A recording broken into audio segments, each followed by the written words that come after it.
The Order of the Temple of Solomon had been founded in the aftermath of the First Crusade, a Christian military expedition which had captured Jerusalem from the Muslims.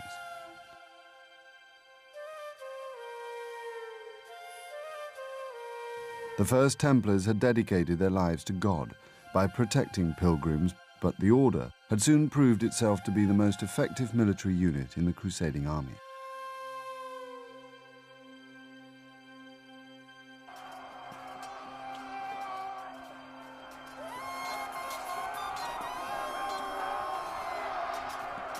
At the Horns of Hattin, the Templar Knights had been singled out by Saladin and almost eliminated from the Holy Land. But in their short 60-year existence, the Templars had constructed an enormous support network throughout Western Europe that provided the front line with men and supplies. In fact, this elite military unit had created for itself the world's first multinational corporation.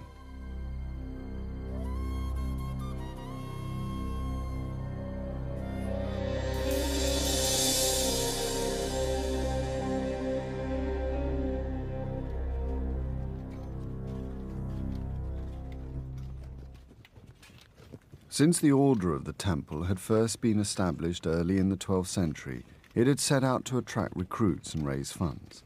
Although an individual knight could own nothing, he still needed horses, weaponry, and servants if he was to carry out God's work effectively.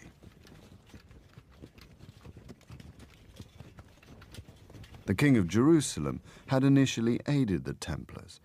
Among the many reasons for doing so was the knowledge that visiting pilgrims brought much-needed income to the fledgling Crusader states. Pilgrims required food and lodgings, they paid road tolls, and they brought gifts. From the very beginning, the Templars were entirely comfortable with the economic realities of serving God in the Holy Land.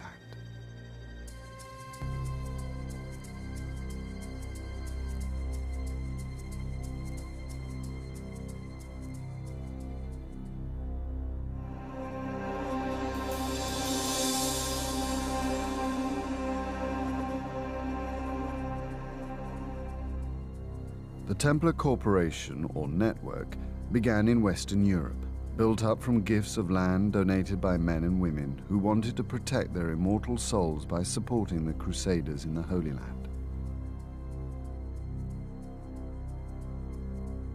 Many of the earliest donations received by the Templars were from men who wanted to join the order themselves. One of the most substantial donors came from Champagne, in northern France.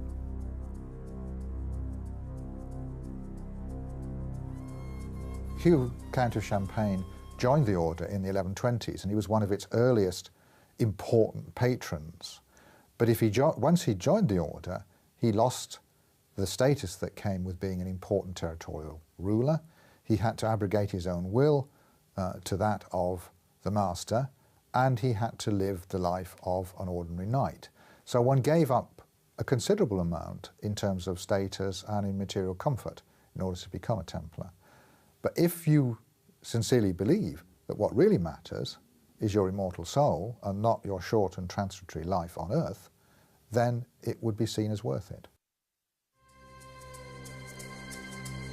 The Templars gratefully accepted many such gifts of land which were channeled into productive communities where the brothers in the West lived and worked.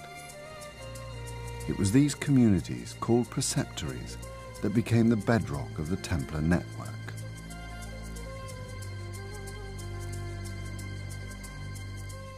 I think that the Templars gave a good deal of thought to the best way of exploiting their Western preceptories for the purposes of supporting their military front line.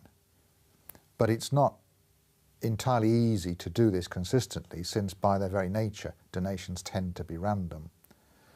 As time went on, they tried quite hard to rationalise their holdings in a way which would make them more effective, and even in some areas to provide preceptories which were rather specialist, perhaps specialist in banking or in stud farms or in providing shipping and so on. A typical rural preceptory of the Templars usually comprised of farmland centred around a manor house, with any numbers of barns, stables and outhouses, depending on the size and location of the farm.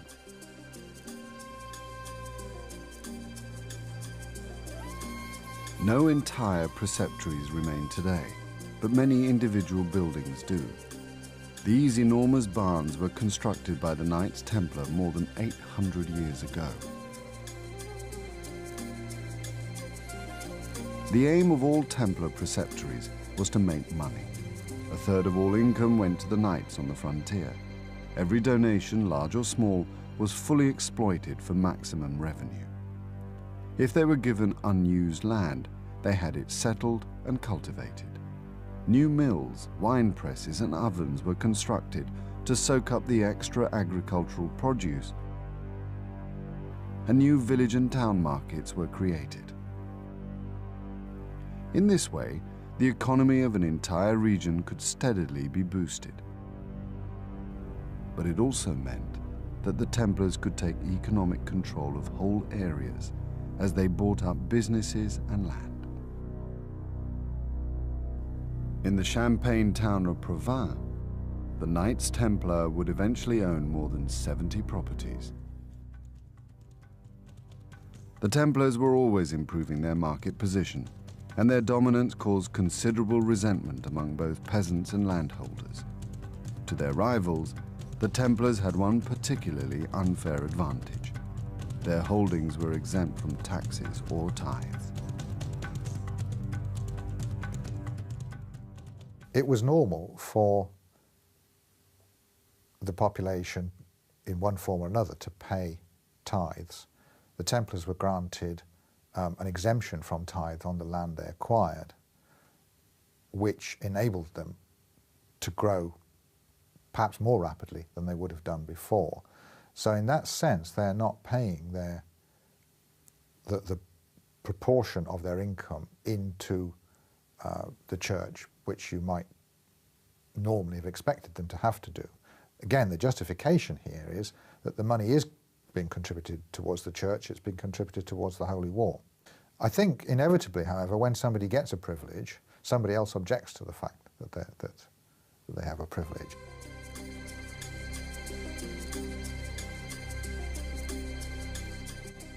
Within 30 years of its foundation, the temple was managing farms and urban properties throughout France, England, and much of Europe. They had European headquarters in Paris and London. Many of the Templar properties on the Iberian Peninsula were fortified, as the Muslims retained a strong presence on the Spanish mainland. The Templar network provided security and lodgings all along the main trade routes of Europe, as well as to the Holy Land.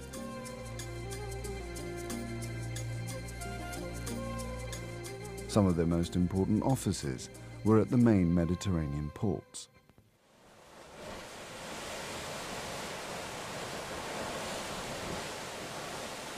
The temple was involved in shipping from its earliest days. It had soon extended its role from protecting pilgrims in the East to protecting pilgrims travelling to the East. The order constructed an early travel agency, providing pilgrims with not just security, but transport and accommodation. At first, the order had chartered vessels from the great seafaring cities of Italy, but once again the temple decided to improve its market position.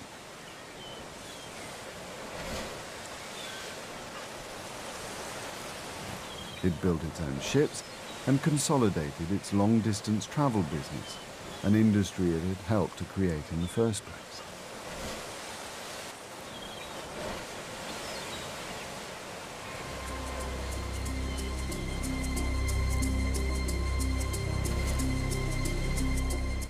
One of the temple's most important income-generating regions was on the main axis linking the Great Mediterranean and Northern European trading zones.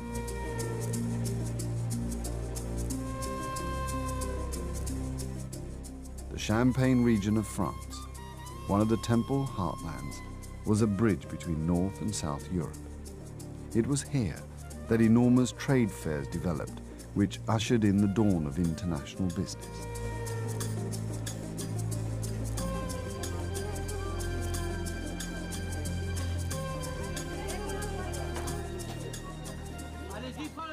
The great trade fairs of Champagne saw the exchange of goods from all over Europe, which the Templars could not fail to benefit from. The economic boom also triggered a financial revolution, which saw the birth of modern banking. The Templars were well placed to enter the world of banking. They had offices all over Europe, and their continuous state of warfare had given the Templars the experience of handling large sums of money.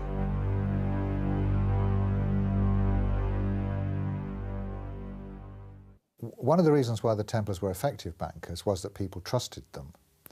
And they trusted them not only because of their integrity, but also because they had the physical means to defend the money which they held. They had castles and they had armed men who could accompany any movement of actual specie if that was required. And they maintained their reputation for paying when required and for honest dealing. And in that sense, therefore, the Templars were successful as bankers.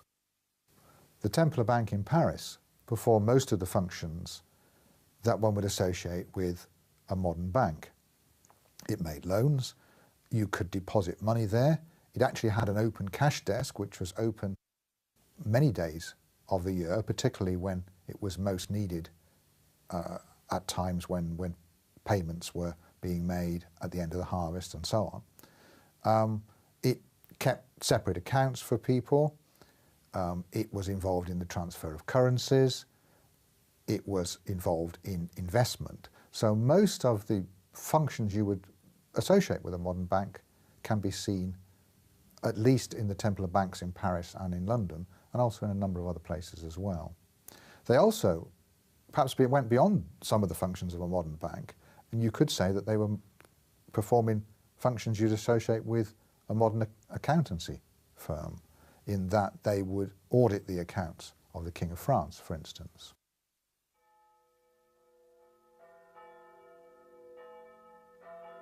The Templars' unparalleled financial acumen and entrepreneurial drive had brought the warrior monks untold wealth. The order had risen to the very pinnacle of society, and they didn't just work for the French crown. The Templars provided security and financial advice to most of Europe's great rulers, including the King of England and the Pope.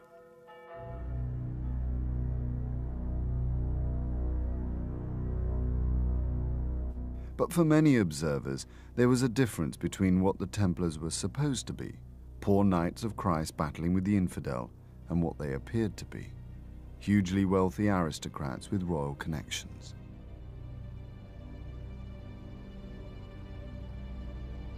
Although a third of all revenue provided by the Templar network was sent to the East, few ordinary people ever saw their Holy Land activities. All most people ever heard about the Crusades was a growing catalogue of defeat and humiliation. The Crusaders had lost the Christian holy sites, which was the primary aim of the Knights Templar.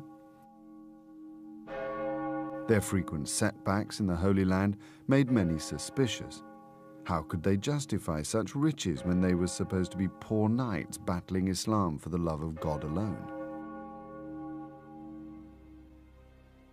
For years, medieval chroniclers had suspected that financial motives affected all Templar behavior in the Holy Land. A castle siege might be interpreted as a bid for gold and plunder, or a refusal to join an assault could be seen as saving costs. There were many such controversial incidents.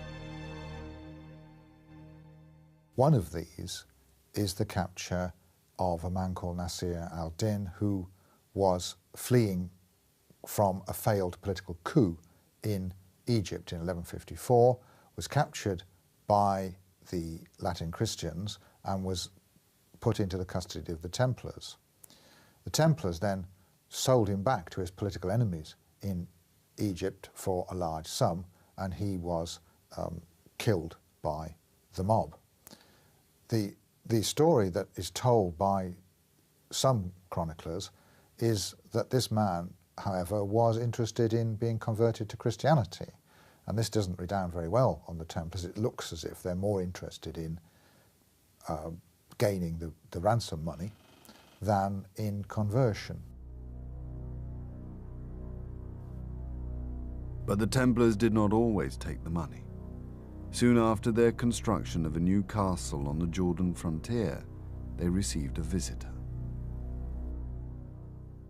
The Muslim leader Salah ad-Din came and tried to purchase the castle from the Franks. He offered them a huge sum of money, 60,000 gold coins. And the Knight Templars refused to sell the castle.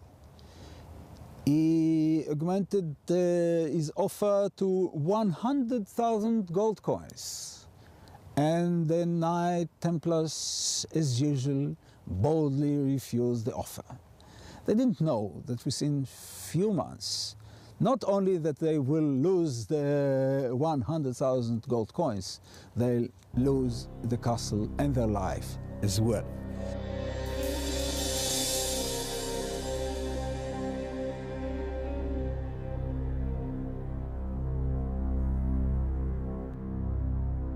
The Templars' obsession with raising money was well-founded, and their cautious policy in the East was based on a simple formula.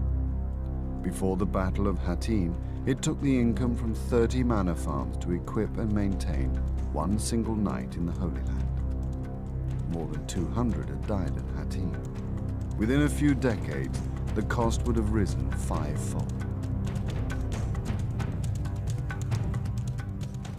The Templars needed to translate their economic empire into a military machine of some kind, which was very, very expensive. The numbers of knights probably amounted to 600. Each of those knights needed to have 4 horses.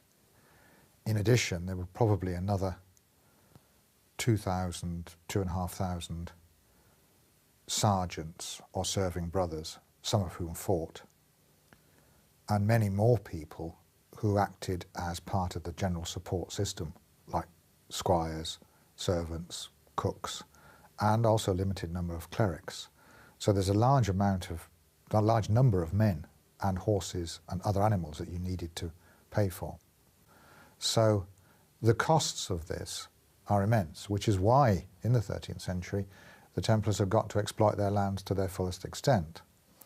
This in turn, of course, can sometimes lead to unpopularity, particularly if there's no military success to show for all this vast expenditure. But like most military machines, it seems as if money is being thrown down a bottomless pit to those people who are being forced to pay for it.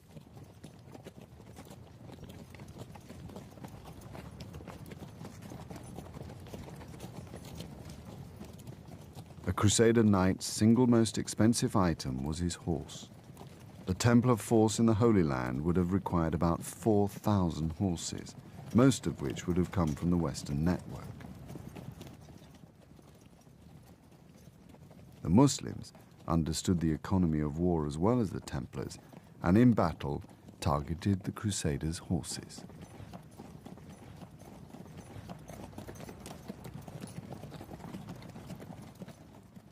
In some of the sources, even at the contemporary sources, the Turkish and Saracen habit of attacking the horses was regarded almost as unsporting. Now this has been picked up in the 19th century and even today as somehow the Turks and the Saracens are being devious. I have to say this is somewhat unfair because they're entering battle to win the battle. And if you can defeat your enemy by injuring his horse or his horses or frightening his horses, you don't have to kill the man. You're not there, as far as a Saracenic warrior is concerned, to achieve personal glory. You're there as a professional soldier with a rather modern attitude towards the job in hand, and that is to succeed.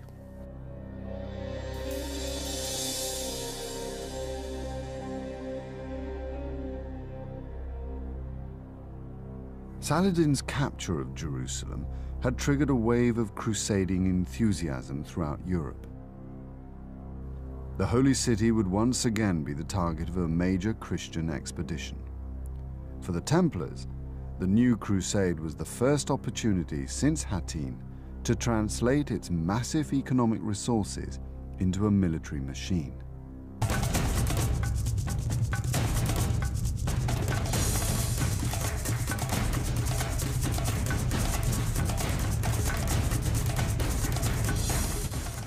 The Order of the Temple was integral to the Third Crusade, led by the King of England, Richard the Lionheart, and Philip II of France.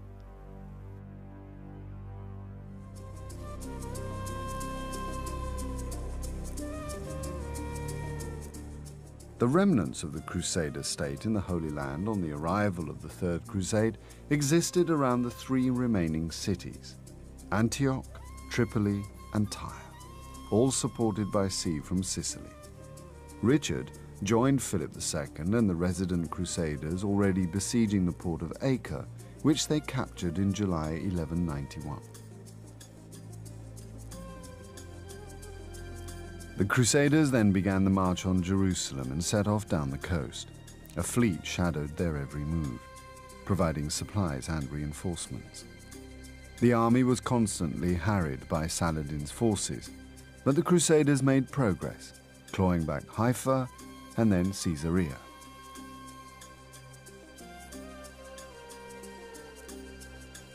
On the road to Assur, Saladin attacked in strength. The Crusaders lined up, with the disciplined military orders in the vital stations. The Muslim attack was driven off by a powerful Crusader counterattack. Richard's victory over Saladin meant the Crusader state was once more firmly established in the Holy Land. Richard took Jaffa, but Jerusalem itself was just too vulnerable to Muslim attacks. The Templars had played an essential role in the Third Crusade, providing logistical support, but mainly as a coherent, disciplined military outfit Richard I could rely on at all times. Whatever his many faults, Richard did commit resources and indeed risked his own life and health many times for the cause of the Crusades, and I think he discerned the Templars were equally prepared to make that commitment. The master of the Temple, Gerd of Riedfort, died.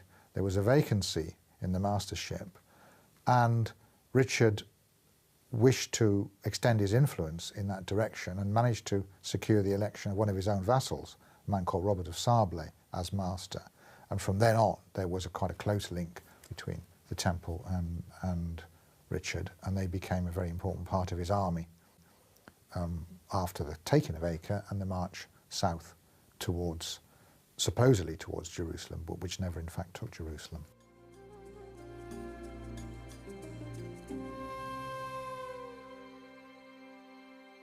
Richard the Lionheart had travelled to within sight of the Holy City, but, taking advice from his military advisors, including the cautious Templars, he had decided not to risk an attack on the city.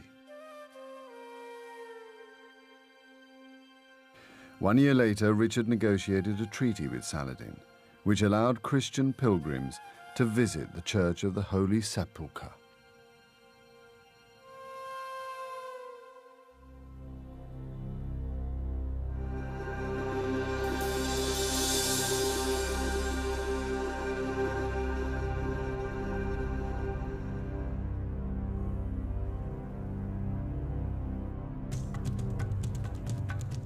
Although the Third Crusade had failed to gain control of Jerusalem, the victories of Richard I had rejuvenated the Crusader states and given the Christians a firm foundation from which to begin expansion. The Templars immediately began an enormous building program that would continue for decades. The Templars created their new headquarters in the port of Acre, which became the new capital of the Christian Holy Land for the military orders and the Italian trading cities. Much of the Hospitallers compound exists today, but little remains of Acre's Templar quarter. this enormous tunnel, constructed beneath the city, is just one testament to the effort and resources the Knights Templar must have invested in the East. When Saladin died in 1193, the Islamic world once more crumbled into disunity. Islam's failure to unite against the Christians would buy the Crusaders much-needed breathing space. But the Christians could never entirely rely on Muslim divisions. For the Templars, recent success came with a price. The massive investment needed to man and fortify the newly recovered lands meant expanding the network, a corporation that was growing ever more unpopular.